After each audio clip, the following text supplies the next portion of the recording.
Ел деп соқты жүрегің, елге арналды тілегің. Қарсы аққан ағысқа қазағымның ұлы едің. Қашан жаздың тарихта қара таудың төсіне, таусылмасын ылайым Алла берген несібе.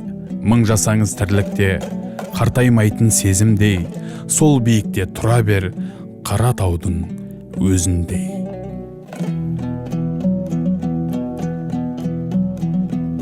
Еркінбек Тұрысов 1927 жылы 12 қазанда Бәйдібек ауданындағы Талдыбұлақ ауылында туған. Қазақтың Абай атындағы мемлекеттік педагогикалық институтын бітірген тарихшы. Ұлы Отан соғысы жылдарында 13 жасынан еңбекке араласқан ол 1944 жылы 1955 жылдары облыстық ішкі істер басқармасында қызмет атқарған. Осыдан кейін Оңтүстік Қазақстан газетінде журналистік салада еңбек етті. 1968 жылдан 1978 жылға дейін аудандық Алғабас газетінің редакторы болды. 1978 жылдан бері еркін шығармашылықта жұмыста, қоғамдық жұмыстарға да белсене араласатын жазушы Бәйдібек Сыланды қорының төрағасы. Жазушының Келіншек тау, Ақбақай, Қыран тауы, Құралай жолы, Түндер, Темірлан, Бәйдібек деген кітаптары бар. Темірлан романы орыс тіліне аударылып басылған.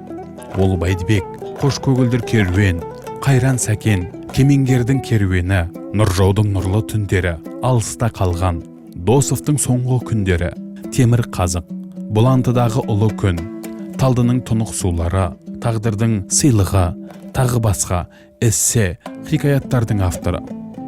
Еркінбек Тұрысов Қазақстан Республикасының еңбек сіңірген қайраткері. 1976 жылдан Қазақстан Жазушылар одағының мүшесі, халықаралық Алаш сыйлығының иегері, Бәйдібек ауданының құрметті азаматы. 2 мәрте Қазақстан жоғары кеңесінің құрмет грамотасымен марапатталған. Тұрысовтың тұрысы таңданарлықтай, отырысының өзі кейбіреулердің тұрысындай.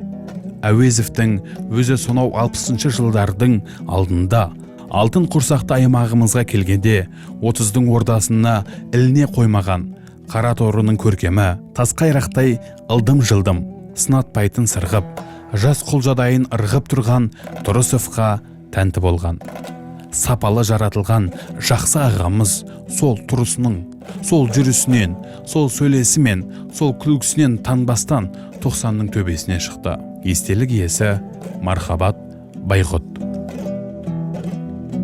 Қазақтың кемеңгер классик жазушысы Мұхтар Әуезовтің шәкірті ретінде төл әдебиетімізге өзіндік үлес қосты.